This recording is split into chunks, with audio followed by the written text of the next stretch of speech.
Hello everyone. आज के news today की इस अंक में आप सभी एस्पिरेंट्स का स्वागत है। और आज हम लोग 16 अक्टूबर के न्यूज़ टुडे की शुरुआत जो है आज के महत्वपूर्ण सुर्खियों से करेंगे। 5 न्यूज़ आर्टिकल हैं जिसमें सबसे पहला सुप्रीम कोर्ट का पटाखों पे जो डिसीजन आया है उससे संबंधित कि सुप्रीम कोर्ट ने ग्रीन पटाखों की अनुमति दी है। पर्यावरण के दृष्टिकोण से भी काफी इंपॉर्टेंट है।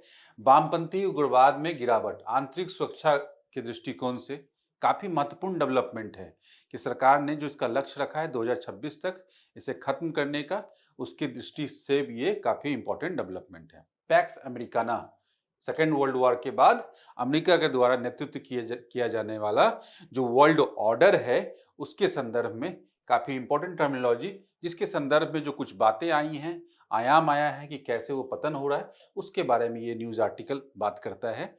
उसके बाद digital currency, central bank digital currency जो आरबीआई के द्वारा कुछ इसके संदर्भ में बातें कही जा रही है, उससे के संदर्भ में बात है, न्यूज़ आर्टिकल है। अंत में सीएसीपी ने असंतुलित उर्वरक सब्सिडी पर प्रकाश डाला। सीएसीपी के बारे में हम लोग जानते हैं, कृषि अर्थव्यवस्था से संबंधित महत्वपूर्ण संस्था जो कि कृषि से संबंधित जो फसलें हैं उस पे जो एमएसपी वगैरह से संबंधित संस्था है। तो उस पे जो उसने उसके द्वारा उर्वरक सब्सिडी पे जो कुछ बातों को हाईलाइट किया गया है, एक रिपोर्ट दिया गया, उसके संदर्भ में न्यूज आर्टिकल है, उसको हाईलाइट करती हुई तो उसके बारे में हम लोग जानने का प्रयास करेंगे। उसके साथ साथ संक्षिप्त सुर्खियां कुछ शॉर्ट न्यूज हैं। संयुक्त राष्ट्र मानवाधिकार परिषद, समुद्र शक्ति अभ्यास, भारत कनाडा संबंध, IUCN species survival commission, red plus, WMO green house gas bulletin, ऐसे ही अंत में किर्गिस्तान एक महत्वपूर्ण स्थल जो सुर्खियों में था। तो ऐसे ही हम लोग देखेंगे। ये है आज के न्यूज टुडे का अंक। तो हम लोग स्टार्ट करते हैं अपने पहले न्यूज आर्टिकल नक्सलवाद से संबंधित। इसका शीर्षक ये है कि नक्सलवाद से सर्वाधिक प्रभावित जिलों की संख्या 6 से घटकर 3 हो गई। और ये कहाँ की बात की जा रही है? 6 से घटकर छत्तीसगढ़ के 3 जिले, बीजापुर, सुकमा और नारायणपुर ही वामपंथी उग्रवाद के सबसे अधिक प्रभावित जिले हैं। ये देख सकते हैं यहाँ पे, ये पुराना मैप है, एक्चुअली दिखाने के लिए, समझाने के लिए बात की जा रही है कि अगर छत्तीसगढ़ की बात करें, वैसे तो यहाँ पे क्या 18 जिले थे एलडब्ल्यू से, जो वामपंथी उग्रवाद है, जो नक्सल प्रभावित क्षेत्र जिसको बोला जाता है।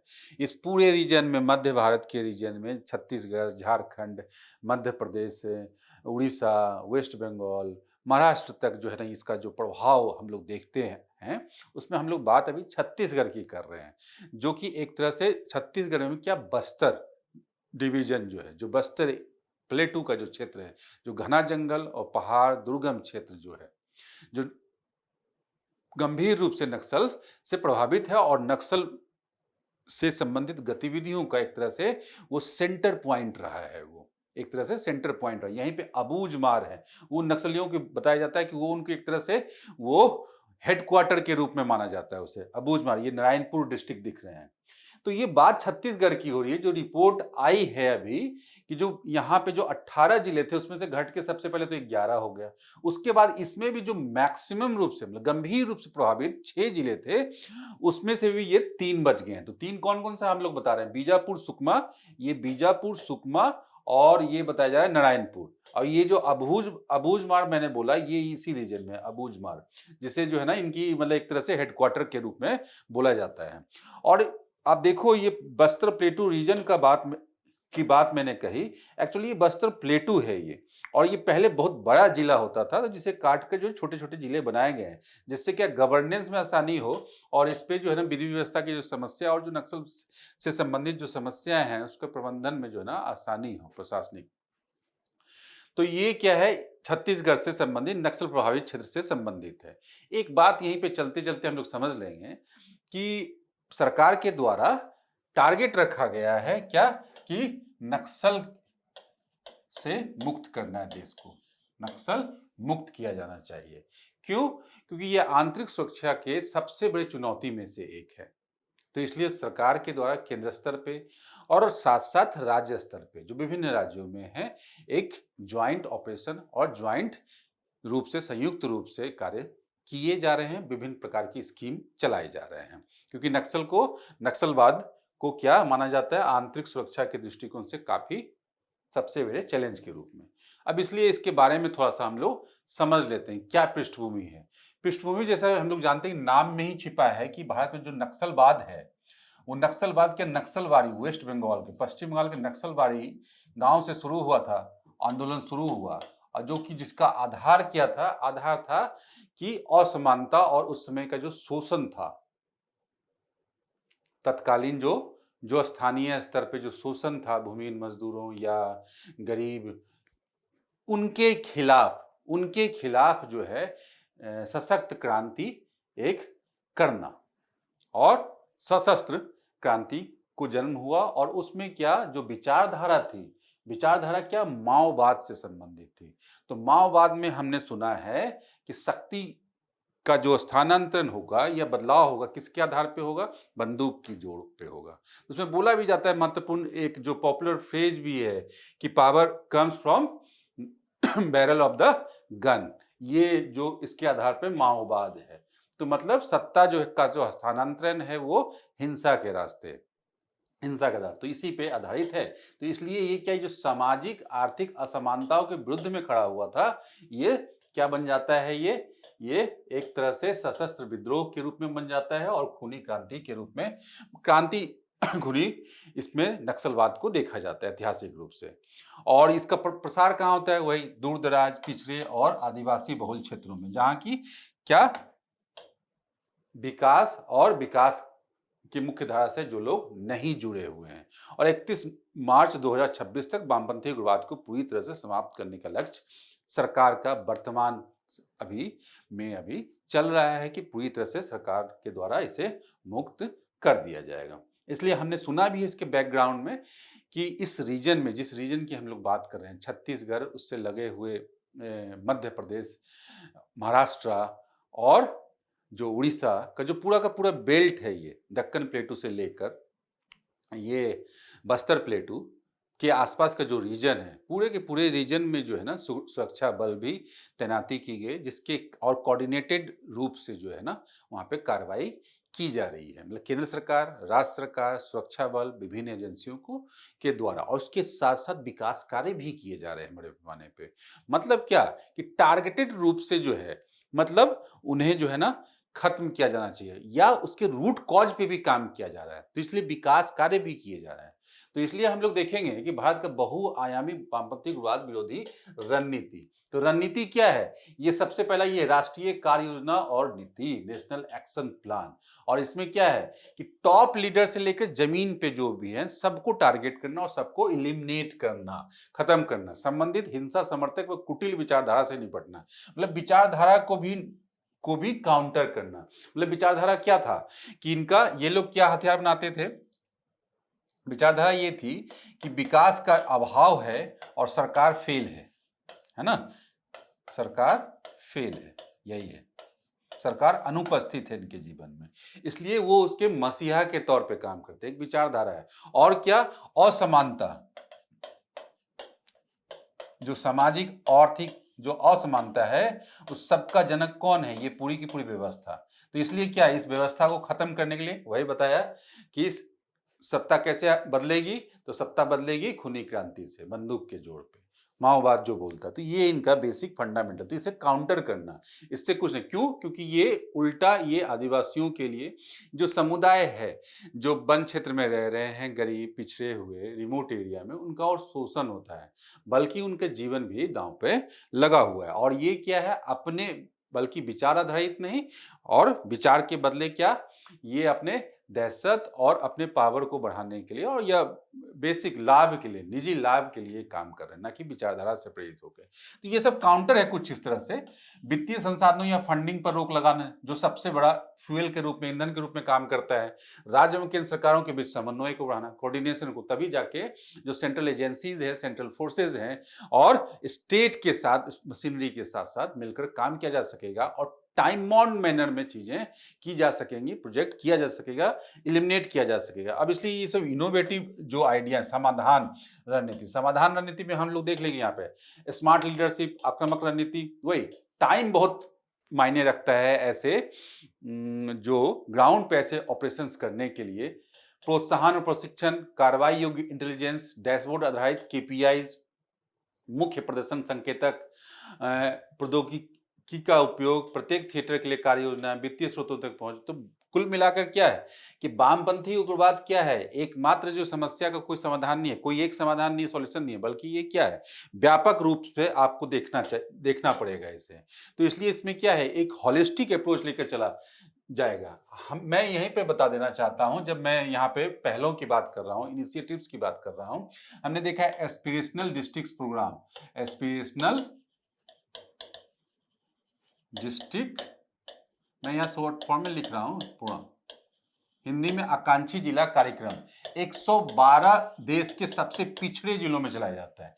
इसमें से 35 जो है LWE डिस्ट्रिक्ट है, और इसका काम यही है जो बताया गया है केपीआई, मतलब जो इंडिकेटर्स हैं, महत्वपूर्ण जो 40 से अधिक इंडिकेटर्स हैं, उस पर काम करना। और इंडिकेटर क्या दिखाते हैं, शिक्षा, स्वास्थ्य, अवसंरचना का निर्माण कैसा है वहाँ, उस पर काम करना, और उस पर उस स्थान विशेष की जो है ना स्थिति को ऊपर करना, उस जिला विशेष की स्थिति को, जिससे क्या है लोगों को जो है ना बेसिक सुविधा मुहैया करवाया जा सके, और उनके जीवन में जैसा क्या कि सरकार की अनुपस्थिति जैसी जो फीलिंग है वो घर कर गई है, या बेसिक अवसंरचना ना होने के कारण जो उन्हें ऐसा महसूस होता है वो खत्म हो जाए, और उससे सरकार और उस कम्युनिटी के बीच की दूरी खत्म हो, जिससे कि इस प्रकार के जो असामाजिक तत्व हैं, इस प्रकार के जो आंतरिक सुरक्षा को चैलेंज करने वाली जो शक्तियां हैं, उन्हें चैलेंज मिले और वो कमजोर हो, ना कि देश का सिस्टम। चलिए, और वो उन्हें मुख्य धारा से जोड़ा जा सके और उनका आगे उत्तरोत्तर विकास किया जा सके उनके सामाजिक आर्थिक दशा में। तो मुख्य धारा से जुड़ेंगे तो इस तरह से चीजें होंगी, क्योंकि आज के डेट में समय में जब नक्सलवाद ये होगा तो डबल चैलेंज होगा। एक तो क्या है कि उनका पिछड़ापन, तो पिछड़ापन क्या है, सामाजिक आर्थिक रूप से पिछड़ापन है। उसके बाद क्या है कि वो और उनका जुड़ाव भी नहीं है मुख्य धारा से। और दूसरा क्या है कि ये जो यहाँ पे हिंसात्मक गतिविधियां हैं, हिंसा में तो जान जा ही रही है, साथ में ये भी चैलेंजेस है। तो अगर इसे दूर करने के लिए हमें क्या विकास परियोजनाओं पे काम करना पड़ेगा, अवसंरचना निर्माण करने पड़ेंगे, स्कूल बनाने पड़ेंगे, हॉस्पिटल बनाने पड़ेंगे इस इलाके में, टेलीकम्युनिकेशन लाइन डालना पड़ेगा, इंटरनेट की कनेक्टिविटी डालनी पड़ेगी। इस तरह से चीजों को विकास किया जाएगा। अब क्या है कि विकास संबंधी प्रयास, यही चीजें कि बैंक की शाखाएं, एटीएम, डाकघर, बैंकिंग कॉरेस्पोंडेंट, इससे क्या सिस्टम से उन्हें जोड़ा जा सके। कौशल विकास में संबंधी पहल, ये बहुत सारे पहल हैं जो आदिवासी समूहों, जनजातीय आबादी को अधिक से अधिक स्किल्ड बेस बनाने में, स्किलफुल बनाने में, जिससे उन्हें नौकरी, रोजगार और आय के अवसर उपलब्ध हो सके। तो इसलिए अधिक से अधिक ITI, कौशल विकास केंद्र, एकलव्य मॉडल आवासीय विद्यालय, ये काफी इंपॉर्टेंट इनिशिएटिव्स हैं। ये सब पहले भी हमने करंट अफेयर में पढ़ा है, इसलिए मैं ज़्यादा डिटेल में नहीं जा रहा, आप लोग इसे रिविजन भी कर सकते हैं। उसके बाद एक इंपॉर्टेंट योजना है धरती आबा जनजातीय ग्राम उत्कर्ष योजना, काफी इंपॉर्टेंट है, अभी हाल फिलहाल में शुरू किया गया है ये। और स्वतंत्र भारत का जो है जनजातीय समुदाय के लिए ये जनसंपर्क का सबसे बड़ा अभियान है, जनसंपर्क का सबसे बड़ा। तो जैसा मैंने बताया ना कि सरकार और उनमें दूरी की भावना जो घर कर गई, जिससे गैप होता है, और गैप का लाभ उठाकर इस प्रकार के असामाजिक तत्व या असामाजिक शक्तियां जो है अपना वहां पे उपस्थिति दर्ज करवाती हैं और अपनी स्थिति मजबूत करती हैं। तो उसी चीज को हमें खत्म करना है, और इससे क्या जनसंपर्क करके उन्हें कनेक्ट करना है हर तरह से कि उनका विकास किया जा सके, उनको स्किलफुल बनाया जा सके। तो धरती आबा जनजातीय ग्राम उत्कर्ष तो योजना, तो ध्यान रखेंगे, ये काफी इंपॉर्टेंट है ये। सामुदायिक सहभागिता और लोगों की धारणा का प्रबंधन है सिविक एक्शन प्रोग्राम का उद्देश्य। सुरक्षा बलों के व्यवहार को मानवीय एवं मित्रवत बनाना। ये विभिन्न प्रकार की गतिविधियां सुरक्षा बलों के द्वारा इन इलाकों में किया जाता है। यहाँ तक कि सुरक्षा बलों के द्वारा, CRP वगैरह के द्वारा, आप फॉर एग्जाम्पल मैं बता रहा हूँ, बच्चों के लिए स्कूल भी, जहाँ पे जिन इलाकों में नक्सलों के द्वारा, नक्सल संबंधित गतिविधियों के कारण जो है स्कूल खत्म हो गए या वहाँ पे नष्ट हो गए किसी भी कारण से, मुठभेड़ के कारण या वहाँ पे किस पहले घटना के कारण, हॉस्पिटल चलाया जाता है, स्वास्थ्य संबंधी सेवाएं उपलब्ध करवाई जाती हैं और अन्य प्रकार की जो सहायता हो सकती है वो भी करवाई जाती है। तो इसका उद्देश्य वही है कि बलों के व्यवहार को मानवीय मित्रवत बनाना, साथ ही स्थानीय लोगों के साथ उनके अच्छे संबंध स्थापित करना। तभी तो जाके क्या जो गवर्नमेंट है और जो कम्युनिटी है उसके बीच का क्या गैप कम होगा। और अन्य इसमें नक्सली आत्मसमर्पण सह पुनर्वास योजना यही है कि जो नक्सल थे, मतलब क्या वैचारिक आधार पे जिन्हें क्या बहला फुसला के मैनिपुलेट करके, वही बताया गया ना कि वैचारिक आधार पे हम लोग काम करें, जबकि ऐसा नहीं है। ये वैचारिक आधार से कहीं ना कहीं जो ये शुरुआत हुआ था सामाजिक असमानता से लड़ने के लिए, ये क्या हुआ निजी लाभ और राजनीतिक कहीं ना कहीं लाभ के लिए, और ये भी क्या इस तरह के भ्रष्टाचार के और लोकल लेवल पे क्या पैसे की उगाही आदि के आरोप लगते रहे। तो इस तरह के कारण जो लीडरशिप थी नक्सल से संबंधित, उसने जो ऐसे लोगों को गुमराह किया, तो उसके लिए भी स्पेस बनाया गया है कि आप चाहो तो आत्मसमर्पण कर सकते हो बशर्ते हिंसा छोड़ के। तो उसके लिए भी ये नक्सली आत्मसमर्पण सह पुनर्वास योजना, तो उससे भी जो है ना कमजोर हो सकता है ये। चलिए, तो इससे उन्हें जो है हर तरह से कमजोर करने की योजना है और इसमें 2026 में जो है नक्सल मुक्त भारत बनाने का लक्ष्य रखा गया। चलिए नेक्स्ट जो है न्यूज है, सुप्रीम कोर्ट ने दिल्ली एनसीआर में ग्रीन पटाखों से सीमित उपयोग की अनुमति दी।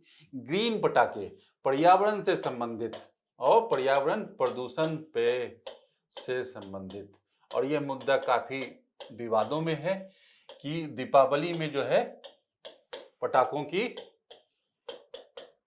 को जलाया जाना चाहिए या नहीं जलाया जाना चाहिए।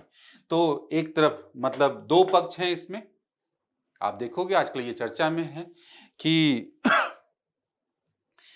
एक पक्ष में है कि दिवाली में पटाखे जलाए जाने चाहिए क्योंकि ये उनके सांस्कृतिक अधिकार और संस्कृति से जुड़ा हुआ मामला है, और दूसरा पक्ष ये है कि पर्यावरणीय रक्षा संरक्षण जो है ना सबसे ऊपर होगा, क्योंकि वो हमारे स्वास्थ्य से, हमारे इकोसिस्टम के स्वास्थ्य से, हवा साफ से, स्वास्थ्य से डायरेक्टली जुड़ा हुआ है। तो ये विवाद चल रहा है। इस बीच जो है मामला जो है याचिका दायर की गई कि नई दिल्ली में जो दिल्ली एनसीआर में पूरी तरह से जो पटाखों के कारण जो धुआं और दिल्ली दीपावली के आसपास मतलब 2-3 दिनों के आसपास जो पटाखों के जलने में संख्या बढ़ जाती है, उसके कारण जो वायु प्रदूषण बढ़ता है उस पर रोक लगाने की बात इसलिए की गई। तो उसमें जो है दिल्ली सुप्रीम कोर्ट के द्वारा यहाँ पे दिया गया कि अस्थायी राहत दी गई है। अस्थायी राहत क्यों? क्योंकि इसमें क्या किया गया, ग्रीन पटाखे ही जलाइए, पटाखे जलाइए लेकिन सिर्फ ग्रीन पटाखे। और क्या इसमें क्या टाइमिंग फिक्स की गई है कोर्ट के द्वारा, इसलिए ये अस्थायी है। टाइमिंग की इतने से इतने दिल्ली एनसीआर में सुबह जैसे फॉर एग्जांपल मैं बता दे रहा हूँ कि शाम को जैसे 8 से 10 बजे के बीच में ही कर सकते हैं, पटाखे फोड़ा जा सकता है, इस तरह के कुछ टाइमिंग की भी बात है। तो टाइम और डेट भी स्पेसिफाई किया गया है इसमें, तो इसलिए ये तो कुल मिलाकर क्या सुप्रीम कोर्ट के द्वारा एक जो है एक संतुलनकारी जो है फैसला दिया गया है, जिसमें दोनों पक्षों को ध्यान में रखा है। दोनों पक्ष मैंने बता दिए, एक जो पक्ष में था पटाखे फोड़ने के और एक पक्ष में जो नहीं था, जो उसके विरोध में था। तो निर्देशों पे एक नजर क्या है कि पटाखों का उपयोग केवल निर्धारित दिनों और समयावधि में, तो निर्धारित दिन और समयावधि हमने देखा, जैसे कि बेचने वाली बात जो है वो 18 तारीख से लेकर 20 तारीख तक जब तक दिवाली है उसमें। उसके बाद ये संस्था NEERI द्वारा स्वीकृत पटाखे ही, मतलब इस पे इसकी जो स्वीकृत ग्रीन पटाखे हैं जिससे प्रदूषण कम होगा, हाँ उस पे ही जो है उसे ही बेचा जा सकेगा।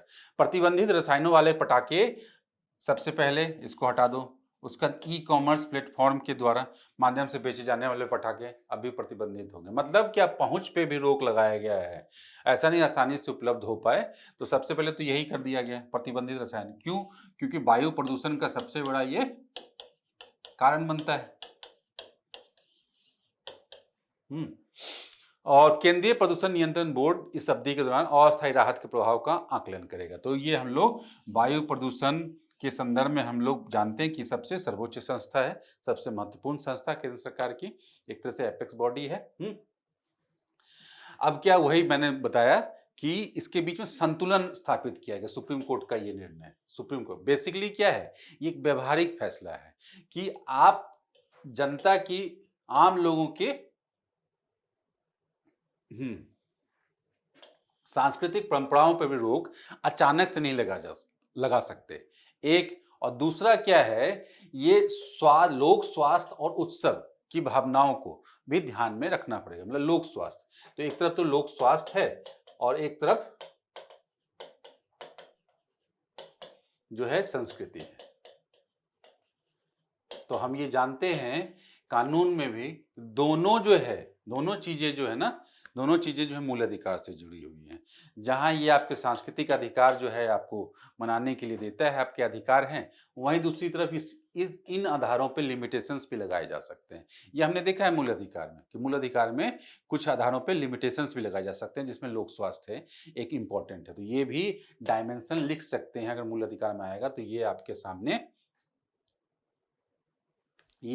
एक एग्जाम्पल होगा पटाखों की बैन की। ठीक है, तो इसलिए ये लाइन हम लोग लिख सकते हैं। संतुलन लोक स्वास्थ्य और उत्सव की भावनाओं दोनों का सम्मान करने की आवश्यकता पहचानता है। तो ये पर्यावरण में जितना इंपॉर्टेंट है ये मुद्दा, उससे ज्यादा इंपॉर्टेंट ये लॉ में भी है। ये आपके भारतीय राज्य व्यवस्था से संबंधित भी, अधिकार से संबंधित भी है। तो वहां पे दोनों जगह कोट किया जा सकता है।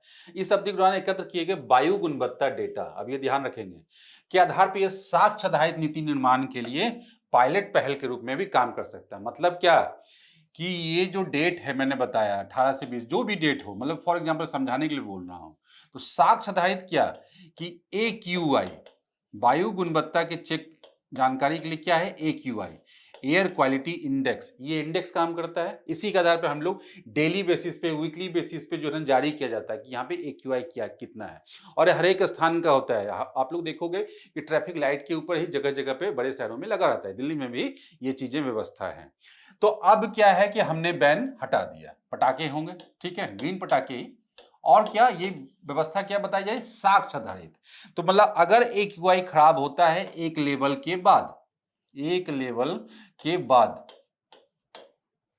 तो मतलब या खराब नहीं होता है, मतलब या इस बीच में ही रहता है, तो उसका प्रभाव उससे जो डेटा हमें मिलेगा उसका प्रभाव आगे के लिए जो है ना, आगे की पहल, मतलब इसे क्या ऐसे ही जारी रखना चाहिए, मतलब ये जो इनिशिएटिव है, या फिर इसमें और सख्ती करना चाहिए, या फिर कोई जरूरत नहीं है। क्यों? क्योंकि एविडेंस इससे मिलेगा हमको, AQI से, इन 2-3 दिनों में, जिसमें हम लोग अलाउ कर रहे हैं लेकिन लिमिटेशंस के साथ, शर्तों के साथ।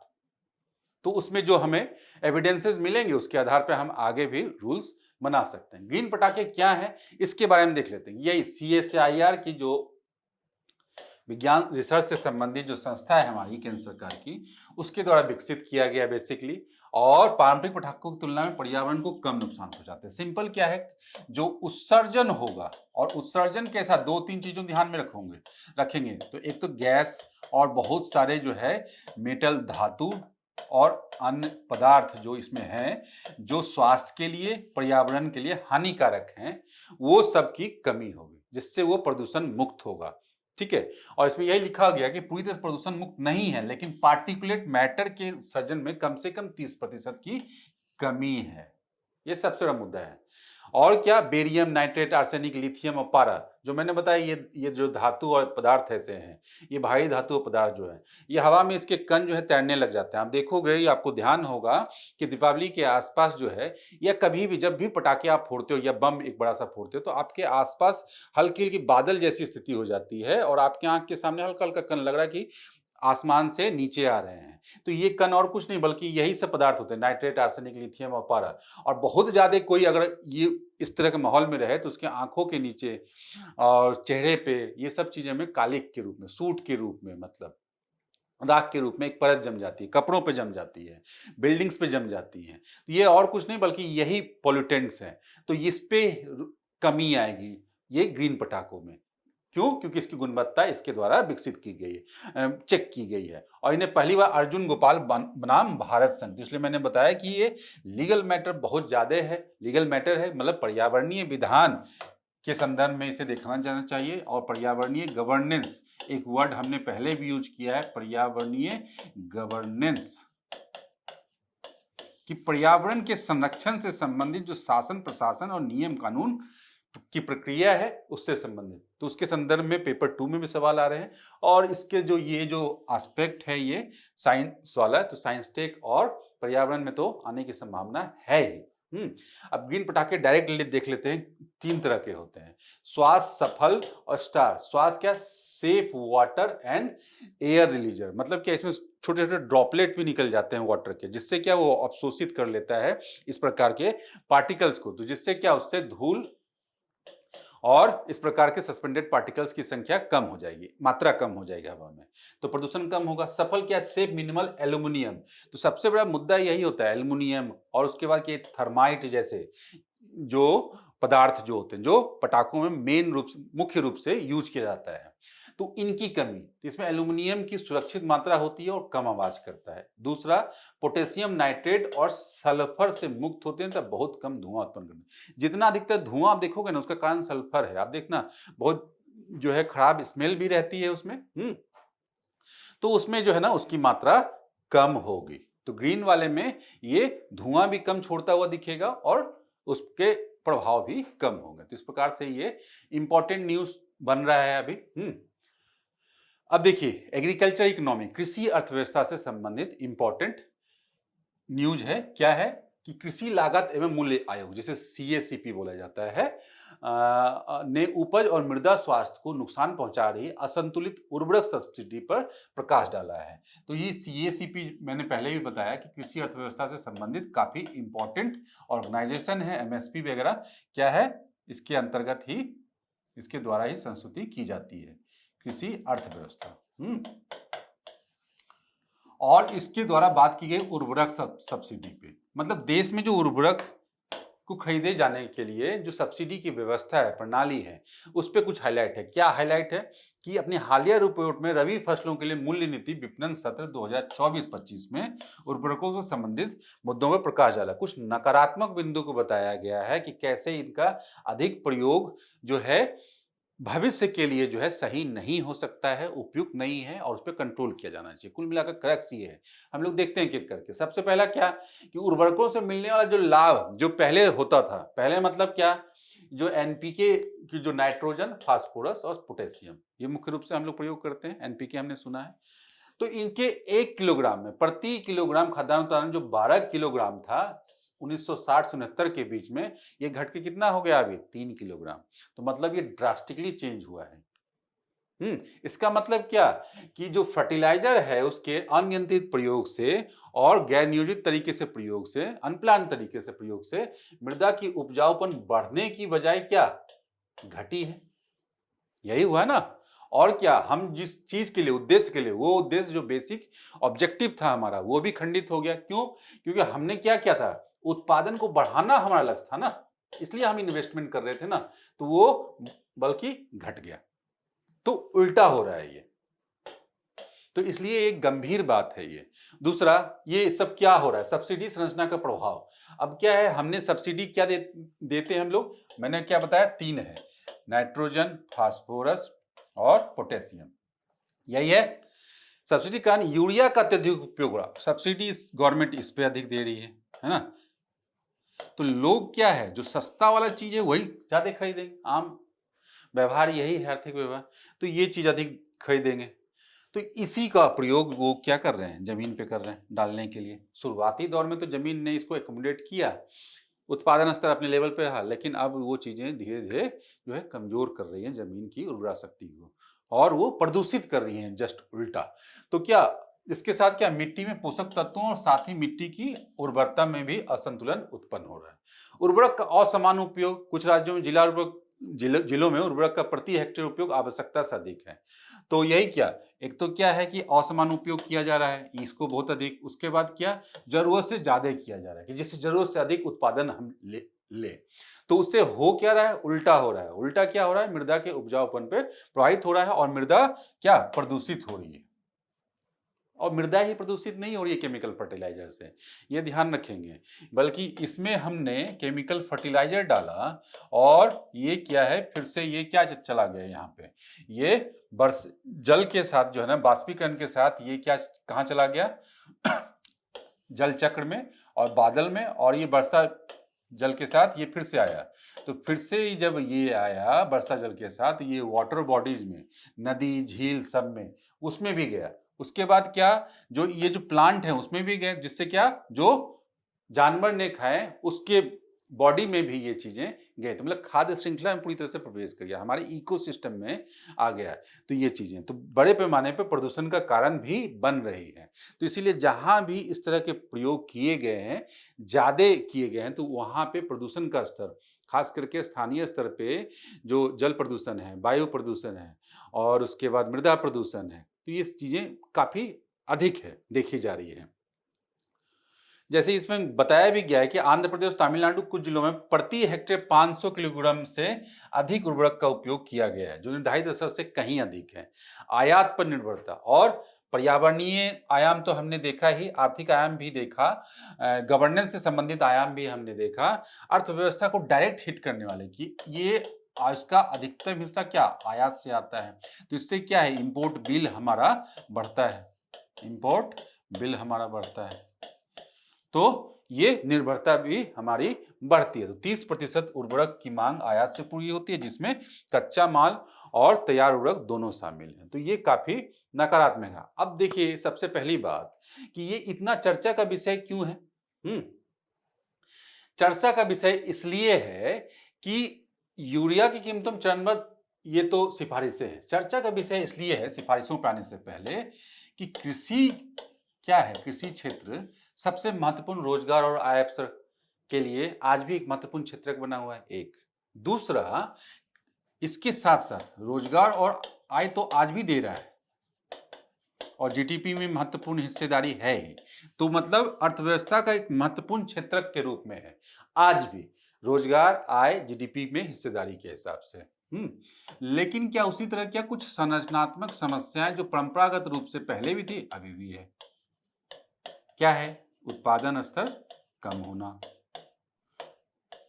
और कृषकों की आय कम होना।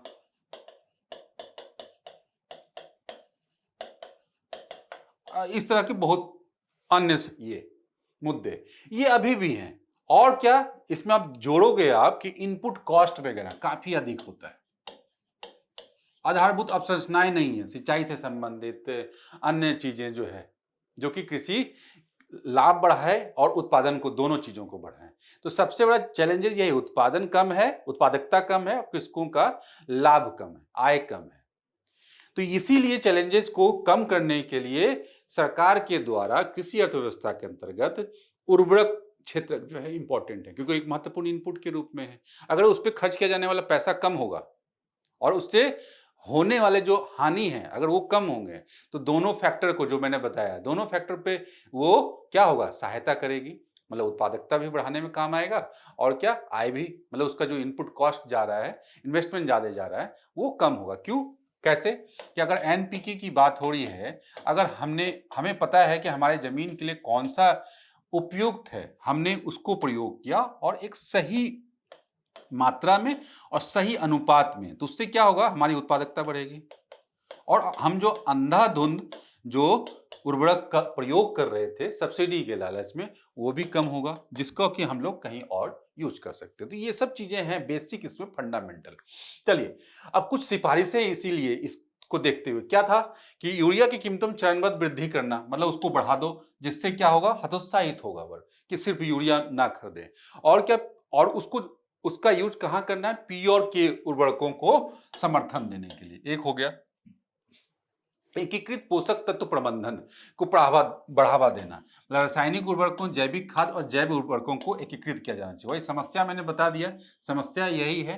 तो रासायनिक उर्वरकों के साथ साथ जैविक खाद और जैव उर्वरक सबको एक साथ सम्मिलित करना चाहिए। मतलब हर मिट्टी में सिर्फ रासायनिक उर्वरक डालने की जरूरत नहीं है, जहां जैविक खाद से काम चल रहा है वहां जैविक खाद से काम चलाना है, जहां जैविक खाद या जैविक उर्वरक का प्रयोग किया जा रहा है। उसके बाद क्या, पोषणीयता बढ़ाने के लिए जो अन्य उपाय हैं उसे भी प्रयोग में लाना चाहिए, लाया जाना जा सकता है। मृदा परीक्षण को बेहतर करना, ये बात हमने किया कि हमें सबसे पहले तो ये पता होना चाहिए कि हमारी मृदा की क्वालिटी है क्या, हमारी मृदा क्या की जो उपजाऊपन है वो हाई है, मीडियम है, लो है, कैसा है। तो उसके अनुरूप हम उसमें फिर उसमें अप्लाई करेंगे उसमें चीजों को। तो इसके तहत प्रयोगशालाओं को उन्नत करना होगा, आधुनिक उपकरण स्थापित करना होगा। मतलब प्रयोगशाला जो है स्थानीय स्तर पे, ऐसा नहीं कि सेंटर में ही एक कर दिया जाए या राज्य की राजधानियों में, बल्कि लोकल लेवल पे, जिससे क्या वो कैटर कर सके सभी किसान को, अंतिम व्यक्ति को, तो तभी वो लाभ पहुंच पाएगा। समाधान के लिए कुछ उपाय, वही पोषक तत्व आधारित सब्सिडी सबसे पहला देख लिया कि जो पोषक तत्व के पोषणीयता के आधार पे धरती माता की उर्वरता की बहाली, जागरूकता, पोषण और सुधार हेतु प्रधानमंत्री कार्यक्रम, ये काफी इंपॉर्टेंट है, पीएम प्रणाम योजना। ठीक, अन्य क्या है, मृदा स्वास्थ्य कार्ड, नीम लेपित यूरिया, नैनो उर्वरकों को बढ़ावा देना। मृदा स्वास्थ्य कार्ड हमने पहले भी पढ़ा है, नीम लेपित यूरिया के बारे में, और नैनो उर्वरकों, सब जो है ना कृषि अर्थव्यवस्था से संबंधित जो परंपरागत समस्या थी उसके उपायों के रूप में भी हम लोग देख सकते हैं, और मेंस आंसर राइटिंग के लिए इंपॉर्टेंट है, और साथ साथ जो प्रीलिम्स में भी स्टेटमेंट वाइज आंसर दिए जा सकते हैं। काफी रिपीट हो चुके हैं ये सब योजनाएं, तो इसलिए ज्यादा चर्चा में नहीं, आप इसे चाहे अगर भूल गए हैं तो रिवाइज कर सकते हैं। चलिए, तो चलिए हम लोग अपने नेक्स्ट आर्टिकल की तरफ बढ़ते हैं। नेक्स्ट आर्टिकल क्या है, आरबीआई से संबंधित और क्या, मुद्रा से संबंधित, मनी, कैसा, डिजिटल करेंसी से संबंधित। क्या है शीर्षक, आरबीआई गवर्नर ने अन्य केंद्रीय बैंकों को, मतलब दुनिया के अन्य केंद्रीय बैंकों को स्टेबल कॉइन की तुलना में सीबीडीसी को बढ़ावा देने का सुझाव दिया है। सीबीडीसी क्या है, सेंट्रल बैंक डिजिटल करेंसीज, जो डिफरेंट जो सेंट्रल बैंक के द्वारा निकाला जा रहा है, चलाया जाता है। तो स्टेबल कॉइन की तुलना में, स्टेबल कॉइन की तुलना में, मतलब ये नॉन सॉवरेन है और ये सॉवरेन है। इसका मतलब ये, मतलब जो अन्य स्टेट बैंक, अन्य सेंट्रल बैंक जो अपनी डिजिटल करेंसीज निकाल रहे हैं, उनके द्वारा स्टेबल कॉइन को बढ़ावा दिया जाना चाहिए। स्टेबल कॉइन के बारे में हम लोग समझेंगे, और ये हुआ क्यों है कि सुझाव इसलिए दिया गया कि कुछ वैश्विक घटनाओं के संदर्भ में क्या हुआ कि जहां संयुक्त राज्य अमेरिका के द्वारा ये guiding and establishing national innovation for US stable coins act, genius act, और दक्षिण कोरिया द्वारा digital asset basic act bill पारित किया गया है।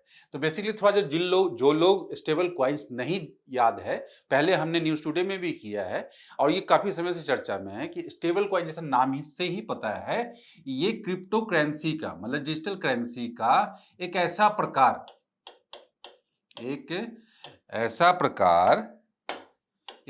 प्रकार जो क्या है, जो पहले वाली समस्या से इसमें नहीं है, जो पहले क्रिप्टो करेंसी में थी। क्या थी, उनके मूल्य में काफी उतार चढ़ाव होना, बिटकॉइन में कभी बहुत कम हो जाना, बहुत अधिक हो जाना। तो हमने पहले सुना है पिछले 2-4 सालों में कि कुछ लोग जो है ना अचानक से बहुत ज्यादा उनके मूल्य में वृद्धि हो जा रही है, कभी बहुत ज्यादा कम हो जा रहा है, मतलब बहुत ज्यादा फायदा हो जा रहा है उन्हें और बहुत ज्यादा नुकसान हो जा रहा है। तो इस वोलेटिलिटी को क्या कम करने के लिए क्या इस प्रकार का स्टेबल कॉइन एक विकसित किया गया। ये भी क्रिप्टो करेंसी ही है, एक तरफ का क्रिप्टो करेंसी, तो इसलिए नाम में ही स्टेबल है। तो ये ऐसे एसेट में ये इन्वेस्टमेंट बेसिकली करता है जिसके मूल्य में काफी उतार चढ़ाव नहीं होते हैं। तो बेसिकली क्या है, इसको बैकिंग क्या होती है, जो महत्वपूर्ण जो फिएट मनी होते हैं, मतलब जो मुद्राएं होती हैं, उससे संबंधित इसे संबद्ध करके देखा जाता है। तो इसलिए क्या है कि जो इसमें इन्वेस्ट करेगा उसके इन्वेस्टमेंट को एक क्या अपेक्षाकृत पहले की तुलना में एक क्या सुरक्षा मिलेगी, क्योंकि उसमें उतार चढ़ाव कम है। हम शेयर मार्केट में भी इन्वेस्टमेंट करते हैं तो यही हमें बताया जाता है ना कि उतार चढ़ाव हो सकते हैं, तो लेकिन उसमें भी क्या हमें बताया जाता है, सलाह दी जाती है कि ब्लू चिप कंपनियों में आप करो, तो वहां पे क्या उतार चढ़ाव कम होगा, और आप क्या सबसे नीचे वाली आप शेयर्स में आ जाओगे कम दाम में वाले शेयर में, तो उसमें उतार चढ़ाव काफी देखे जा सकते हैं। तो उसमें क्या होता है कि आपको अगर लाभ के चांसेस बहुत अधिक हैं तो नुकसान के भी चांसेस बहुत अधिक हैं। लेकिन जो सबसे बड़ी स्टेबल कंपनियां हैं ब्लू चिप वाली, तो उसमें क्या है कि एक फिक्स्ड रिटर्न तो आएगा ही आएगा, ये तो निश्चित है। तो वही बात यहाँ क्रिप्टो करेंसी के संदर्भ में हम लोग समझ सकते हैं। मैंने समझाने के लिए बस एक एग्जाम्पल दिया। तो यही हुआ है कि स्टेबल कॉइन पे आधारित ही लोग अपनी नीति बना रहे हैं क्रिप्टो करेंसी से संबंधित, बड़े बड़े राष्ट्र जहां पे ये चीजें प्रचलित हो गई, जैसे यूएसए, साउथ कोरिया। लेकिन अगर ऐसे किसी स्टेबल कॉइन जैसे क्रिप्टो करेंसी को बढ़ावा दिया जाएगा तो जो सेंट्रल बैंक के जो क्रिप्टो करेंसीज हैं उनको कहीं ना कहीं नजरअंदाज किया जाएगा। तो इसीलिए आरबीआई के द्वारा यही बोला गया है कि आप सीबीडीसीज को बढ़ावा दें। चलिए देखते हैं क्या है किसके बारे में, करेंसी और स्टेबल कॉइन के बारे में, दोनों के बारे में, कि एक नई प्रकार की मुद्रा है जो केवल डिजिटल रूप में होती है। और इसे कौन जारी करेगा? केंद्रीय बैंक करेंसी को प्रिंट करने के बजाय इसे डिजिटल रूप में जारी कर देगा, क्योंकि वो केंद्रीय बैंक के द्वारा जारी किया गया है। और उसको सारे प्रयोग के लिए, मतलब जो ट्रांजैक्शन के लिए, डिजिटल लेन देन और भेजना और सरल एवं तेज हो जाएगा। इससे क्या होगा? पूरा ट्रांजैक्शन फास्ट हो जाएगा। स्टेबल कॉइन एक प्रकार की क्या प्रोग्रामेबल क्रिप्टो करेंसी है, जो हमने पहले देखा ही, जिसका मूल्य किसी अन्य परिसंपत्ति, प्राय अमेरिकी डॉलर या अन्य मुद्रा से जुड़ा होता है। अब एग्जांपल जैसे स्टेबल कॉइन में देखोगे टेथर, काफी चर्चा में रहता है ये, जो यूएस डॉलर से एकदम बराबर के मूल्य का इसे कहा जाता है। वैसे 3-4 और भी हैं, लेकिन टेथर काफी चर्चा में रहता है, तो इसीलिए स्टेबल कॉइन की तुलना में सीबीडीसी को प्राथमिकता देने की आवश्यकता क्यों है? तो आवश्यकता क्यों है? ये देखिए, स्टेबल कॉइन कुछ भी है, नॉन सॉवरेन है, वो सेंट्रल बैंक का बैकिंग तो है नहीं। तो यहाँ पे क्या है, लेकिन संप्रभु समर्थन, मतलब क्यों? क्योंकि राज्य देश की क्या सेंट्रल बैंक के द्वारा जारी किया जाए, तो उसमें क्या राज्य की जो संप्रभु संस्था है इस काम के लिए, उसके द्वारा जारी किया गया है, तो मतलब उसकी विश्वसनीयता सबसे अधिक होगी। तो मतलब भारत में अगर सबसे बड़ी विश्वसनीयता मुद्रा जारी करने के मामले में है, तो किसकी हो सकती है? आरबीआई की हो सकती है। और आरबीआई के द्वारा कोई करेंसी जारी की जा रही है, इस तरह की डिजिटल करेंसी, तो उसकी विश्वसनीयता सबसे अधिक, क्योंकि सॉवरेन बैकिंग है उसको। तो यही है कि कानूनी मुद्रा माना जाएगा। और इसे क्या है, एक लीगल टेंडर के रूप में हम लोग देख सकते हैं। जैसे नोट होता है, नोट के पीछे जो लीगल बैकिंग होती है, लगभग वही चीजें होंगी, एकदम समान होंगी उसकी। तो इसलिए इसके बीच में जो इसको लेने वाले के लिए, जो उपभोक्ता को सुरक्षा अधिक है। तो यही है लेन देन में। और उसके बाद क्या, इसे लेन देन में स्वीकार और मान्यता दिया जाएगा सरकार के हर एक लेवल पे। उसके बाद उपभोक्ताओं को सुरक्षा सुनिश्चित होता है, विनियामक फ्रेमवर्क के तहत संचालित होता है, और विनियामक फ्रेमवर्क निरीक्षण का अभाव, ठीक है। जबकि स्टेबल कॉइन्स में ऐसा नहीं है। सीमा पार भुगतान में दक्षता होगी।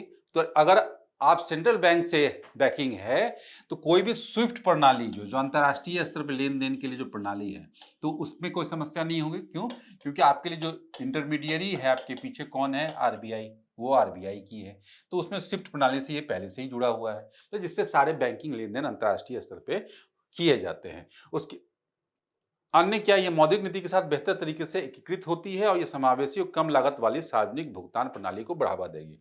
ऑब्वियसली कि क्या डिजिटल हो जाएगा पूरी तरह से, तो इसमें लागत कम आएगी, क्योंकि नोट छापने का सबसे पहला तो क्या, नोट छापने का पैसा ही, जो लागत है वही कम हो जाएगी। तो ये चीजें देख सकते हैं। डिजिटल करेंसी के बारे में भारत के क्या है, डिजिटल रुपया बोला जाएगा, डिजिटल रूप में जारी की जाती है, तो भौतिक नकदी के सामान्य सुविधा होती है, जैसे उपयोग में सुविधा, RBI guarantee, penalty of settlement वगैरह, इसमें कोई अंतर नहीं होगा, यही बोला जा रहा है। उसके बाद क्या, डिजिटल वॉलेट में स्टोर हो जाएगा, वही लीगल टेंडर के रूप में होगा, मतलब नोट की जैसा ही आप लोग समझ सकते हैं। रिटेल और होलसेल दोनों के लिए ये जारी किया गया है। रिटेल सीबीडीसी को क्या है, वॉलेट, स्मार्टफोन ऐप के माध्यम से आम जनता उपयोग कर सकती है। ये होलसेल सीबीडीसी के लिए क्या, संस्थाओं के लिए, डिफरेंट संस्थाओं के लिए, बैंक और अनलाइसेंस प्राप्त वित्तीय संस्थाओं के मध्य बैंकों के बीच भुगतान एवं प्रतिभूति लेन देन के लिए किया जाता है। तो ये सारी चीजें जो है ना हम लोग देख सकते हैं। तो काफी इंपॉर्टेंट डेवलपमेंट है, क्योंकि दुनिया में जो है ना क्रिप्टो करेंसी का विकास हो रहा है, उसमें उतार चढ़ाव भी हो रहा है। काफी लोगों ने पैसे डुबाए हैं, तो काफी लोगों ने पैसे बनाए भी हैं, तो इसलिए इसकी पॉपुलैरिटी बढ़ेगी ही बढ़ेगी। तो इसलिए भी इस बदलते हुए विश्व को देखते हुए और लेन देन के व्यवहार को कंट्रोल करने के लिए भारत के सेंट्रल बैंक ने भी ये कदम उठाए हैं। ठीक है,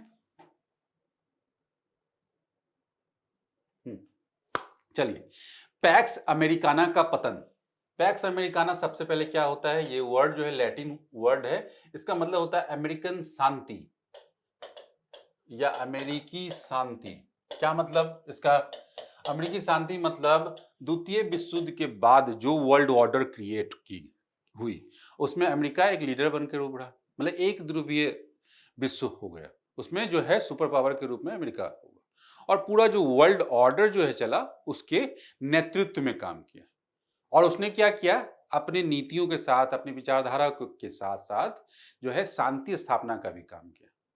शांति स्थापना हर तरह से, आर्थिक रूप से सहयोग के साथ साथ सैन्य सहयोग, हर तरीके से किसी भी विवाद के निपटान की दिशा में, और किसी भी जो एडवर्सरी जो है जैसे सोवियत यूनियन वगैरह, उसके एडवर्सरीज को की शक्ति को कम करने की दृष्टि से भी, मतलब एक ध्रुवीय राष्ट्र, मतलब एक ध्रुवीय विश्व की तरफ ले जाने वाली शक्ति कौन बना? अमेरिका।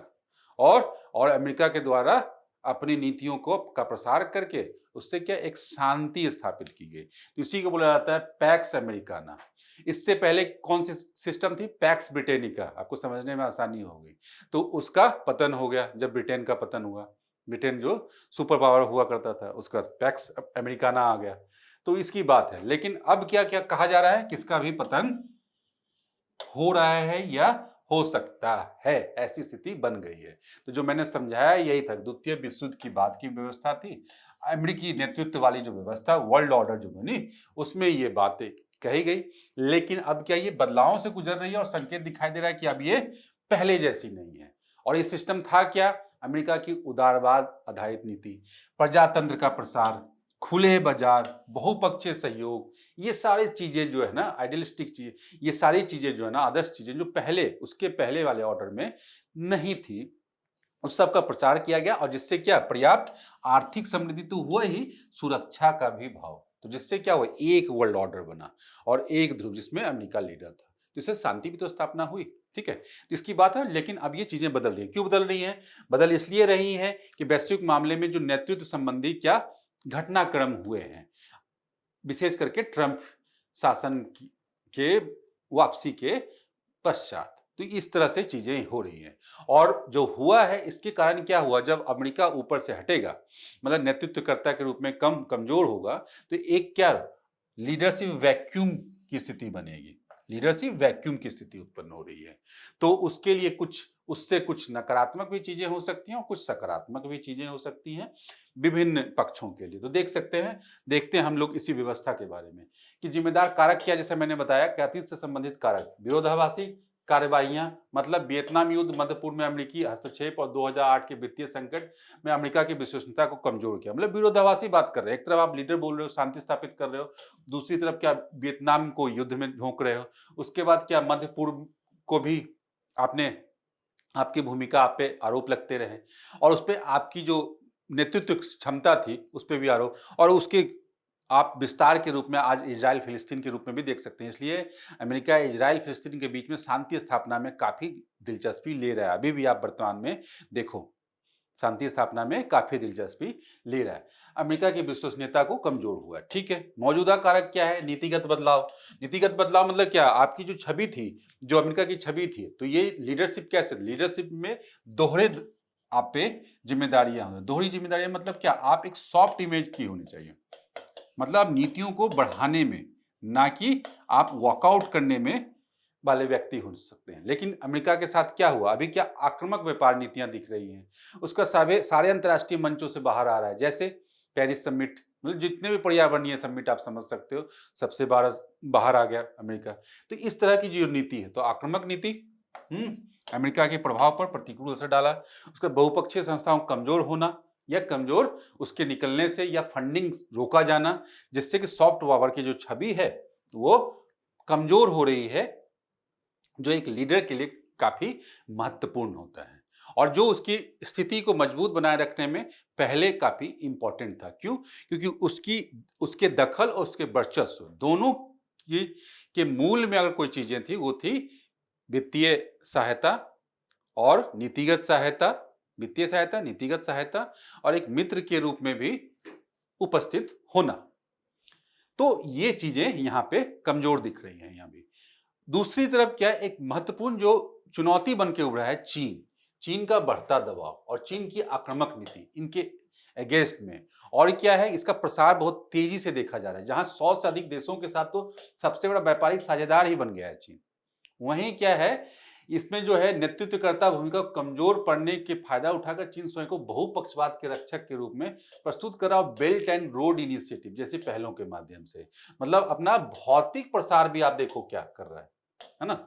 ये बेल्ट एंड रोड इनिशिएटिव हमने देखा है कि अवसंरचना परियोजना है, तो अवसंरचना परियोजना, लेकिन चीन से लेकर यूरोप तक डायरेक्ट कनेक्टिविटी मतलब स्थल मार्ग और सागर मार्ग दोनों तरफ से, और इसमें जो कंट्री हैं, देश हैं, बेसिकली उसे कनेक्ट करना चीन से और इसकी अर्थव्यवस्था को कनेक्ट करना, जुड़ जाना, जोड़ देना पूरी तरह से, और जिससे क्या है कि आगे के लिए चीन और चीन के द्वारा नेतृत्व की जाने वाली अर्थव्यवस्था का वो हिस्सा बन पाए, जो कि हम लोग पहले देखते हैं। लेकिन यहां पे है क्या, दक्षिणी चीन सागर में चीन की भी आक्रामकता जगजाहिर है कि वो चीन के द्वारा इसे ये अपनी प्रॉपर्टी समझा जाता है। तो इस तरह से, और यहां पे जो है मनमानी कार्रवाई और मनमाने ढंग से जो है ना व्यवहार करने के मामले सामने आए। मानवाधिकारों से संबंधित मुद्दा, ऋण जाल कूटनीति, मतलब छोटे छोटे राष्ट्रों को लोन देकर, अधिक से अधिक लोन देकर जिसे वो चुका ना सकते हैं, और उनकी नीतियों में हस्तक्षेप करने की नीति, जिसी को ऋण जाल नीति जो बोला जाता है। श्रीलंका आपके सामने सबसे बड़ा उदाहरण है, पाकिस्तान भी उदाहरण है। सॉफ्ट पावर संबंधी छवि तथा इसकी वैश्विक स्वीकार्यता को सीमित करते हैं। तो ये चैलेंजेस तो यहाँ भी हैं, लेकिन अमेरिका की भी प्रसिद्धि घटी है, पैक्स अमेरिकाना घटा है। आगे की राह क्या हो सकती है, और भारत के लिए क्या ये यहाँ पे पहल, मतलब भारत के लिए क्या यहाँ पे दिख रही है सकारात्मक स्थिति। तो सबसे पहले देखते हैं कि अमेरिका के पैक्स अमेरिकाना के पतन से वैश्विक व्यवस्था अधिक खंडित हो सकती है। मतलब ये पैक्स मल्टीपोलरिस, मतलब बहुपक्षवाद एक तरह से बोला जा सकता है कि डिफरेंट सेंटर्स, पावर सेंटर्स उभर कर सामने आ सकते हैं। इससे भारत जैसे राष्ट्रों को जिम्मेदार वैश्विक नेतृत्वकर्ता के रूप में उभरने का अवसर प्राप्त होगा, क्योंकि एक जो वर्चस्व था, एक जो ध्रुव था वो खत्म हो गया, डिफरेंट सेंटर्स को भरने का जिसमें क्षमताएं हैं। और भारत के लिए अवसर क्या है, रणनीतिक स्वायत्तता की दिशा में प्रयास कर रहा है, जिसका उद्देश्य ब्रिक्स जैसे मंचों के माध्यम से लीडरशिप वैक्यूम को भरना है। मतलब क्या, अब क्या है कि सिर्फ एक लीडर के एक जो ध्रुव के जगह पर, स्थान पे बहुध्रुव, और वो बहुध्रुव क्या, बहुत क्षेत्रीय हो सकता है। और बहुत क्षेत्रीय क्या मतलब, हमने देखा है कि अफ्रीका, ब्रिक्स जैसे मंच जो है, जिसमें क्या अफ्रीका, एशिया, दक्षिण अमेरिका, सबके महत्वपूर्ण राष्ट्र इसमें शामिल हैं, और सबके निहित जो हित हैं उसको साधने की बात इसमें की जाती है, और उनके पक्षों को आगे रखा जाता है, तो जो भविष्य के नए ऑर्डर के रूप में सामने आएगा, जो कि इससे पहले क्या था, इससे पहले अमेरिका ड्रिवेन, और अमेरिका ड्रिवेन जो संस्थाएं थी, जो जैसे यूएन पे भी ये सवाल उठते रहे हैं कि उसकी जो संरचना है वो कहीं ना कहीं दोषपूर्ण नहीं है, दोष रहित नहीं है, तो वो उसमें भी समस्याएं हैं, और उसमें भी सुधार की मांग भारत लंबे समय तक करता आ रहा है। भारत अपनी आर्थिक साझेदारियों की विविधता लाकर, निवेश को आकर्षित करके और वैश्विक व्यवस्था में आवश्यक सुधारों का समर्थन करके प्रमुख शक्तियों के साथ अपने संबंधों को संतुलित कर सकता है, ग्लोबल साउथ के देशों के हितों को बढ़ावा दे सकता है। तो ग्लोबल साउथ का एक लीडर में से है ही भारत, और भारत इसे मजबूत बना सकता है इन दोनों पक्षों पर। अब यहां से हम लोग देखते हैं आज की अन्य सुर्खियां। तो सबसे पहली न्यूज क्या है इसमें, संयुक्त राष्ट्र मानवाधिकार परिषद, काफी इंपॉर्टेंट संस्था, मानवाधिकार के संरक्षण से संबंधित संयुक्त राष्ट्र की संस्था। भारत को इसमें सदस्यता मिली है 2 वर्ष के लिए, 3 वर्ष के कार्यकाल के लिए चुना गया है। नया कार्यकाल अगले वर्ष से शुरू होगा, तो ये ध्यान रखेंगे। इसमें 7वीं बार चुना गया है, लगातार 7वीं बार। संयुक्त राष्ट्र प्रणाली के तहत एक अंतर सरकारी संस्था है। इसके बारे में 2006 में संयुक्त राष्ट्र महासभा और मानवाधिकार आयोग की जगह स्थापित किया गया था। पहले इसका नाम मानवाधिकार है। ये सब पॉइंट मैं इसलिए बता रहा हूं कि महत्वपूर्ण पॉइंट हैं, कुछ पॉइंट कभी पूछे जा सकते हैं। 47 सदस्य देश हैं, ये काफी जो है पॉपुलर ये है, फैक्ट है।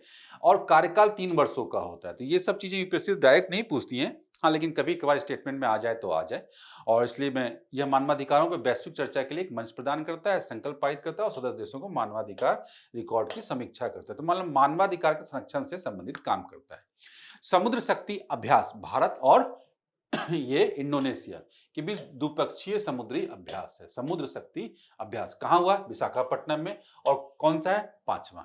तो इंपॉर्टेंट हो जाते हैं भारत के दृष्टिकोण से। क्यों इंपॉर्टेंट हो जाता है, ये दक्षिण पूर्व एशिया का राष्ट्र है, और भारत और दक्षिण पूर्व एशिया में जो है संबंध जो है उसको मजबूत बनाने के लिए भारत प्रयासरत है। ठीक है। भारत कनाडा संबंध जो अभी कुछ दिनों पहले चर्चा में था, मतलब विवादित में था। विवाद में क्यों था? विवाद में यही था कि भारत और कनाडा के विदेश मंत्रियों ये कि एक सिख अलगाववादी की हत्या हुई और भारत की संलिप्तता का आरोप लगाया गया। मतलब सिख अलगाववादी जो कनाडा में रह रहा था, उसकी हत्या वहां हुई और कनाडा के द्वारा डायरेक्टली लगाया गया कि भारत की सुरक्षा एजेंसियों के द्वारा उसकी हत्या की गई है। तो और इस मुद्दे को जब प्रकाश में आया, जब उनके द्वारा आरोप लगाया गया, तो भारत के द्वारा जब साक्ष्य मांगे गए तो वो भी प्रस्तुत नहीं करवाए गए। तो ये चीजें थी घटनाक्रम। तो काफी चीजें जो है ना समस्या हुई दोनों राष्ट्रों के बीच में, और जो द्विपक्षीय संबंध जो है ना इस पे काफी नकारात्मक प्रभाव पड़ा। ये चीजें हुई, तो ये बैकग्राउंड है। लेकिन अब क्या, उस जो खराब हुए संबंध थे उसको सुधारने के प्रयास किए जा रहे हैं। तो उसी से संबंधित नया रोड मैप आया और भारत और कनाडा के विदेश मंत्रियों के बीच वार्ता हुई है। और कनाडा के पूर्व प्रधानमंत्री ने एक सिख अलगाववादी की हत्या में इसमें जो बात हुई थी वो अब हुआ क्या, अभी जो की हाइलाइट्स हैं, अभी जो मीटिंग हुई है, नया रोड मैप आया है कि मंत्री स्तरीय ऊर्जा संवाद होगा जो पहले से चला आ रहा है, फिर से उसकी पे सहमति हुई। एलएनजी एलपीजी के द्विपक्षीय व्यापार को बढ़ावा दिया जाएगा। तो तेल गैस खोज एवं उत्पादन क्षेत्र निवेश को प्रोत्साहन। अब देखो ध्यान में रखना कि संसाधन भूगोल के बारे में हम लोग पढ़ते हैं, इंपॉर्टेंट है संसाधन में। तो कनाडा में जो है ना संसाधन के दृष्टिकोण से जो है ना इंपॉर्टेंट है, विभिन्न प्रकार के संसाधनों के दृष्टिकोण से। दूसरा क्या क्यों इंपॉर्टेंट है? Indian diaspora, Indian diaspora. तो दो चीजें मैंने बताई है, एक फिजिकल रिसोर्स, एक रिसोर्स, और वो भी देखो आप कैसा है, तेल और गैस जो कि ऊर्जा के रिसोर्स हैं, ऊर्जा के संसाधन है। तो ये दो चीजें जहां भी होगी, आप देखना अंतर्राष्ट्रीय संबंध में जो द्विपक्षीय संबंध भारत बना रहा है या कोई भी देश बना रहा है, उसमें ये दोनों रीजन काफी इंपॉर्टेंट होता है। जहां हमारा इंडियन डायस्पोरा रह रहा है और कनाडा ऐसा राष्ट्र है कि वहां पे महत्वपूर्ण पदों पे सबसे अधिक भारतीय है, यहां तक कि वहां के सरकार में हमेशा सबसे अधिक भारतीय मंत्री होते हैं, आप देखोगे। तो क्या है, तो इसलिए जो है ना कनाडा का संबंध, भारत और कनाडा का संबंध हमारे लिए इंपॉर्टेंट है, महत्वपूर्ण है। और जिसका आधार मैंने बताया, दो आधार। संयुक्त विज्ञान और प्रौद्योगिकी सहयोग समिति ग्रीन, और उसमें भी देखो कि आप ग्रीन एनर्जी से संबंधित, green hydrogen, biofuel, carbon capture, utilisation और स्टोरेज तथा इलेक्ट्रिक मोबिलिटी जैसे संधारणीय और कम कार्बन उत्सर्जन वाली ईंधन तकनीकों पर सहयोग करने पर सहमति बनी है। और आर्टिफिशियल इंटेलिजेंस, साइबर सुरक्षा आदि। और खास करके जब क्या है कि अभी यूएसए के द्वारा वहां पे इमिग्रेंट्स को आने पे जो अभी सख्ती लगाई गई है, और जो नीति है, नकारात्मक रूप जो नीति है, उसके संदर्भ में अगर देखा जाए तो कनाडा में हमारे यहाँ पहले से डायस्पोरा अधिक थे, तो वहां से संबंध जो सही करना तो ज्यादा इंपॉर्टेंट हो सकता है भविष्य के दृष्टिकोण से। IUCN species survival commission, IUCN species survival commission, ये महत्वपूर्ण है। ये बेसिकली रिसर्च एंड डेवलपमेंट का काम करती है। किससे संबंधित? ये क्या है, आईयूसीएन को जैव विविधता संरक्षण, प्रजातियों के प्रति महत्व और पारिस्थितिकी तंत्र के स्वास्थ्य और कार्यप्रणाली में उनकी भूमिका से संबंधित जानकारी प्रदान करता है। मतलब एक तरह से थिंक टैंक का काम करता है आईयूसीएन के लिए, ठीक है, ये संस्था। अब क्या है, 1949 में इसकी स्थापना हुई थी और ये दुनिया के लगभग हर देश से जुड़े इतने से अधिक जो है स्वैच्छिक विशेषज्ञों और विज्ञान आधारित नेटवर्क है। मतलब रिसर्चर्स जो है साइंस से संबंधित, उसका ही नेटवर्क है ये। उसके हेड के रूप में किसे अभी ये किया गया है, भारत के प्रसिद्ध वन्य जीव संरक्षण विशेषज्ञ विवेक मेनन, जो 25 से 29 के लिए इसके जो है ना नए अध्यक्ष होंगे। तो ये व्यक्तित्व के रूप में इंपॉर्टेंट व्यक्तित्व हो गया पर्यावरण के दृष्टिकोण से। रेड प्लस क्या होता है? ये यूएनएफसीसीसी हम लोगों ने पढ़ा है, संयुक्त राष्ट्र जलवायु परिवर्तन फ्रेमवर्क कन्वेंशन के पक्षकार देशों द्वारा विकसित की गई। किस चीज के लिए भाई?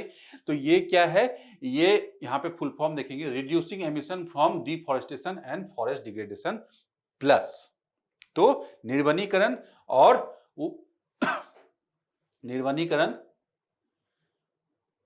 Deforestation and forest degradation plus जो अन्य कार्रवाई के आधार पे जो इमिशन उत्सर्जन को कम करने की कार्रवाई है जो यूएनएफसीसी के द्वारा किया जाता है। तो रेड प्लस, इसमें मुद्दा क्या है? कार्यक्रम तथा संचालित केवल कुछ ही उष्णकटिबंधीय वनों की कार्बन ऑफसेट परियोजनाओं ने वनों की कटाई को कम करने में बड़ी सफलता हासिल की है। मतलब ये पुरानी परियोजना है जो बेसिकली क्या है, वनों को लगाकर कार्बन उत्सर्जन को कम, क्योंकि वन क्या है, वन क्या होते हैं? कार्बन को अवशोषित करने का एक बहुत बड़ा माध्यम है और जल चक्र को भी ये मेंटेन रखते हैं। तो इसके आधार पे ही तो इसमें यही बोला जा रहा है कि उष्णकटिबंधीय वनों की कार्बन ऑफसेट परियोजनाओं ने जो उष्णकटिबंधीय वन में किया गया है उसमें वनों की कटाई को कम करने में बड़ी सफलता हासिल की है। ये उपलब्धि है इस तरह से। इसके बारे में हमने देखा है कि निर्वनीकरण और वन निम्नीकरण से होने वाले उत्सर्जन में कटौती, तो उसको कैसे किया जा सकता है? उसको किया जा सकता है अधिक से अधिक जो वन कटौती हुई है वहां पे वनीकरण किया जाए, वहां पे उन वन क्षेत्रों में। यही है। तो ये पहले संयुक्त राष्ट्र द्वारा शुरू किया गया विकासशील देशों में बेसिकली निर्वनीकरण और वन निम्नीकरण। क्यों? क्योंकि यहाँ पे अर्बन प्लानिंग हो रही है। अर्बन प्लानिंग कैसी हो रही है? तो अर्बन प्लानिंग गैर नियोजित हो रही है, अनप्लान्ड हो रही है। जनसंख्या विस्फोट, जनसंख्या का दबाव भी बहुत अधिक है जमीन पे। तो जिसमें क्या है कि रहने के लिए शहरों को, नए नए शहरों को बनाने के लिए पेड़ काटे जा रहे हैं, वनों को काटा जा रहा है और खेत बनाने के, कृषि कार्य के लिए भी किया जा रहा है और उद्योग लगाने के लिए भी डिफरेंट टाइप से। तो वहां पे निर्वनीकरण और वन निम्नीकरण से होने वाले उत्सर्जन में कटौती करना है। प्लस का अर्थ है जलवायु रक्षा करने वाले वन संबंधी अतिरिक्त गतिविधियां जो आप कर सकते हैं इस क्षेत्र में, जिससे कि उत्सर्जन कम हो भविष्य में। इसके तहत यदि कोई विकासशील देशों में वनों की कटाई को कम करने में सफल होता है तो उत्सर्जन में कमी रहित भुगतान प्राप्त हो सकता है। मतलब उससे क्या आर्थिक लाभ मिल सकता है, जिससे वो और इस प्रकार की गतिविधियों को आगे बढ़ा सकता है। ये भी पर्यावरण से संबंधित क्या है? ये ग्रीन हाउस गैस बुलेटिन, और किसके द्वारा जारी किया गया है? वर्ल्ड मेट्रोलॉजिकल ऑर्गेनाइजेशन के द्वारा, विश्व मौसम विज्ञान संगठन के द्वारा। और ग्रीन हाउस गैसों की स्थिति पर अपनी 21वीं ग्रीन हाउस गैस बुलेटिन। तो इंपॉर्टेंट है, ये काफी इंपॉर्टेंट मेंस के लिए भी, लिखने के लिए ये सब डेटा, और डायरेक्ट भी डेटा आ सकते हैं। मतलब क्या? बुलेटिन का मुख्य बिंदु CO2 रिकॉर्ड स्तर पे पहला 2024 में ये कितना था? इतना था। इससे बढ़कर कितना हो गया? 3.55 ppm की तुलना में। मतलब 2023 में इतना था और ये बढ़ के अभी इतना हो गया, तो काफी बढ़ा। 57 की गणना में शुरू होने के बाद सबसे बड़ी वार्षिक वृद्धि है। तो बहुत ज्यादा ड्रास्टिक चेंजेज है। उसका सबसे गर्म वर्ष 2024 अब तक का सबसे गर्म वर्ष रहा।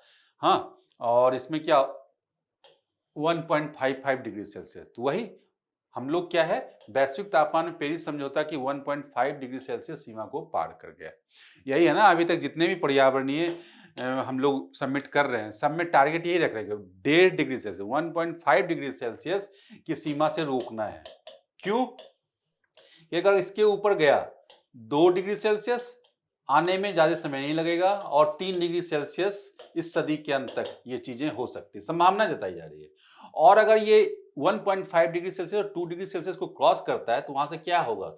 इरिवर्सिबल चेंजेस, मतलब ऐसे परिवर्तन होंगे जिसके फिर से भरपाई नहीं की जा सकती। इकोसिस्टम में, पर्यावरण में, बड़े पैमाने पे, मानवीय स्वास्थ्य में, हर जगह ये चीजें होंगी। सागर जल स्तर में, तो इसमें क्या है? दूसरा देखते हैं रेडियो एक्टिव फोर्सिंग। ये सब जो वर्ड आए ना नए नए, तो आप नोट कर लेना। रेडियो एक्टिव फोर्सिंग का रेडिएटिव फोर्सिंग मतलब क्या? ये जो उत्सर्जन हो रहा है कि विकिरण, अधिक से अधिक विकिरण निकल रहा है। और विकिरण कैसे निकलता है? जहां पे गर्म है, घर में हम टीवी, फ्रिज ये सब यूज कर रहे हैं, जिससे घर गर्म हो रहा है, अधिक। यही हो रहा है। इसी तरह से हम लोग शहरों को भी समझ लो, शहरें भी अधिक गर्म हो रही है। तो ये सबसे क्या है? विकिरण निकलेगा।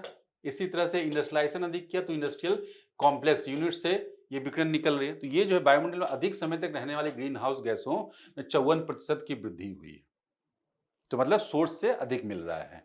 तो ये सारी चीजें जो है नकारात्मक है। अन्य ग्रीन हाउस गैस जैसे मीथेन और N2O के स्तर में भी औद्योगिक क्रांतिपूर्व में स्तर में काफी वृद्धि हुई है, जो कि अभी तक कम था।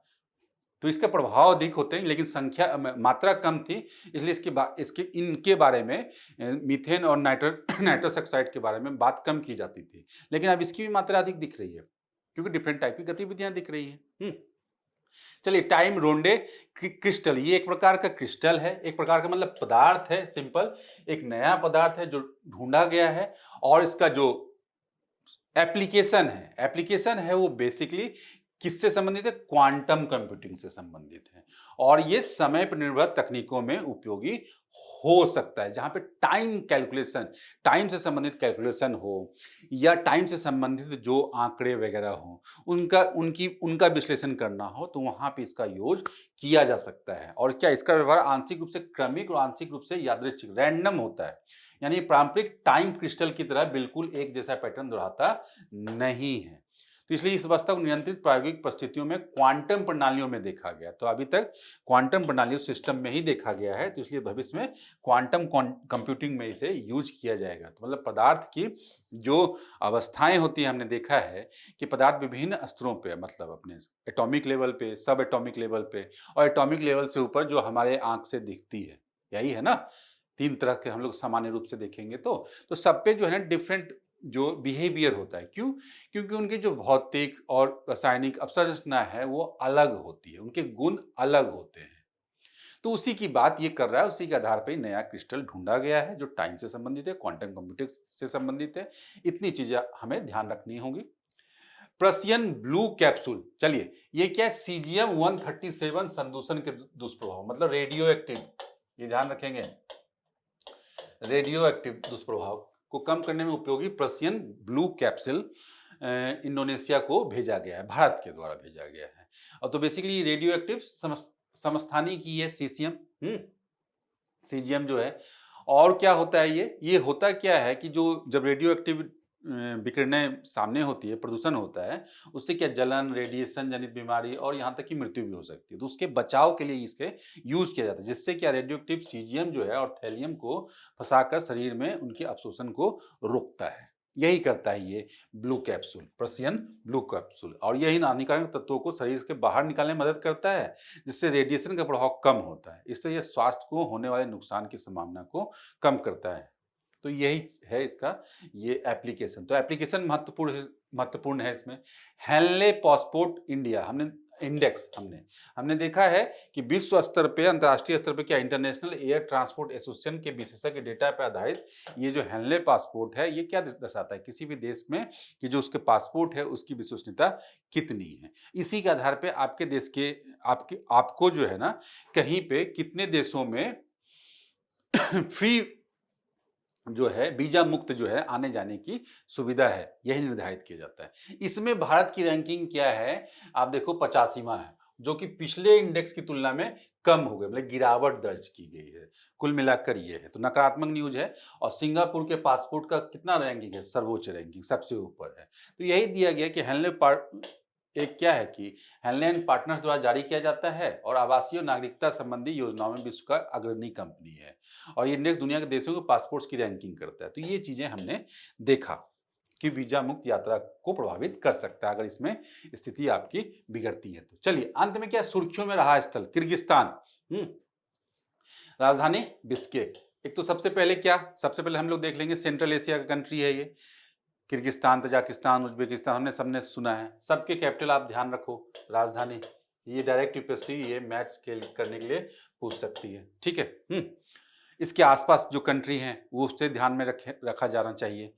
सेंट्रल एशिया क्योंकि हमारे लिए क्या है, एक्सटेंडेड नेबरहुड बोला जाता है, विस्तारित पड़ोसी, और वो हमारे लिए विभिन्न प्रकार से जो है ना महत्वपूर्ण है। क्यों? क्योंकि तो संसाधन के दृष्टिकोण से जो मैंने बताया। दूसरा क्या है, हमें सेंट्रल एशिया तक पहुंच, और अफगानिस्तान नीति में जो है ना महत्वपूर्ण रूप से जो है ना, मतलब वहां तक पहुंच हमें मिलती है। और वो क्या, रिपब्लिकन कंट्री है, सबसे बड़ी बात, रिपब्लिक्स हैं सब, तो प्रजातांत्रिक राष्ट्र है, तो ये भी सहूलियत है हमारे लिए। तो ये काफ़ी अच्छा, और हमारे ये परंपरागत पार्टनर भी हैं, हमारे संबंध भी अच्छे हैं, तो इसलिए उसको एक्सटेंडेड नेबरहुड बोला जाता है। तो इसलिए भी इंपॉर्टेंट है ये। अभी क्या हुआ, भारत और किर्गिज गणराज्य ने आतंकवाद रोधी उपायों और क्षेत्रीय सुरक्षा पर सहयोग बढ़ाने पर सहमति व्यक्त की है। तो ये इंपॉर्टेंट टर्मिनोलॉजी है कि पूरे के पूरे रीजन में सुरक्षा को बहाल करना है, इंक्लूडिंग दक्षिण एशिया, जिसमें अफगानिस्तान है, जो कि भारत के लिए काफ़ी इंपॉर्टेंट है, वहाँ पे शांति बहाली करना, उसमें इनकी भूमिका काफ़ी महत्वपूर्ण है, ये जो मध्य एशियाई गणराज्य हैं। तो इस दृष्टिकोण से ही न्यूज को हम लोग देख सकते हैं। अब किर्गिस्तान ये सब तो बता ही दिया, मध्य एशिया, सीमावर्ती राष्ट्र कजाकिस्तान, चीन, तजाकिस्तान, उज्बेकिस्तान। और अलग कब हुए थे, सब यूएसएसआर से अलग हुए थे 31 अगस्त 1991 को। अपनी भौगोलिक विशेषताएं क्या है, प्रमुख पर्वत श्रृंखला तिएन शान, कॉकेस, साल्टाउ, अलाई, ट्रांसएलाई। सबसे ऊंची जगह विक्ट्री पोवेडा पीक। ये सब चीज़ें अगर याद हैं तो अच्छी बात है। हाँ, इसमें क्या है कि एक चू और सी दरिया जो है ना यहाँ पे इंपॉर्टेंट है। प्रमुख झील जो है लेक यतुस्क या इस्कुल। तो ये सब चीज़ें ध्यान में हम लोग रख सकते हैं। चलिए अब हम लोग आज के इंपॉर्टेंट क्वेश्चंस को देखते हैं जो इस पे आधारित है, आज अभी तक जो हमने सीखा। क्या है? CGM 137 के संदर्भ में निम्नलिखित कथनों पर विचार कीजिए। सही कथन चुनने हैं। आसान प्रश्न है, सीधा सीधा पूछा गया है, लेकिन अगर प्रश्न पूछा जाता है यूपीएससी के द्वारा कुछ इसी तर्ज पे पूछा जाएगा। Question number 2, Henley passport index के संदर्भ में निम्नलिखित कथनों पर विचार कीजिए। 2 स्टेटमेंट है, इसमें भी सही स्टेटमेंट है, सीधे सीधे प्रश्न है, आसान टॉपिक है ये। चलिए क्वेश्चन नंबर 3, निम्नलिखित कथनों पर विचार कीजिए। रेड प्लस के संदर्भ में ये 2 स्टेटमेंट हैं, सही स्टेटमेंट आपको चुनना है। इसमें ये भी क्या, रेड पहल संयुक्त राष्ट्र जलवायु परिवर्तन फ्रेमवर्क कन्वेंशन के पक्षकार देशों द्वारा विकसित की गई है। रेड में प्लस का तात्पर्य वनों के सतत प्रबंधन, उसका संरक्षण और वन कार्बन भंडारों के संवर्धन से है। तो हमने अभी चर्चा किया है, सीधा सीधा प्रश्न है, ऐसे प्रश्न पूछे जा सकते हैं। क्वेश्चन नंबर 4, निम्नलिखित कथनों पर विचार कीजिए। पहला क्या है? संयुक्त राष्ट्र मानवाधिकार परिषद के सदस्यों का चुनाव अधिकतम 3 लगातार कार्यकाल के लिए किया जाता है। अब सही या गलत, काफी पॉपुलर ये फैक्ट है, इसलिए मैं नहीं बता रहा। संयुक्त राष्ट्र मानवाधिकार परिषद की स्थापना 2006 में मानवाधिकार आयोग की स्थापना भी की गई। तो एक तरह से फैक्चुअल क्वेश्चन है ये। क्वेश्चन नंबर 5, हाल ही में क्या विशाखापट्टनम में आयोजित समुद्र शक्ति अभ्यास भारत और किस देश के बीच एक संयुक्त समुद्री अभ्यास है? आसान प्रश्न है, सीधा सीधा। क्वेश्चन नंबर 6, निम्नलिखित कथनों पर विचार कीजिए। स्पीशीज सर्वाइवल कमीशन की प्राथमिक भूमिका IUCN को जैव विविधता संरक्षण और पारिस्थितिकी तंत्र की कार्यप्रणाली पर जानकारी प्रदान करता है। स्टेटमेंट 2, स्टेटमेंट 3, उपयुक्त कथनों में से कौन सा सही है देखेंगे। तो इस तरह से हम लोगों ने आज के सारे आर्टिकल को कंप्लीट किया और आशा है कि आपने इससे कुछ चीजें सीखी होंगी और इसको अपने करंट अफेयर की तैयारी में ऐड करेंगे। तो चलिए मिलते हैं नेक्स्ट सेशन में। धन्यवाद।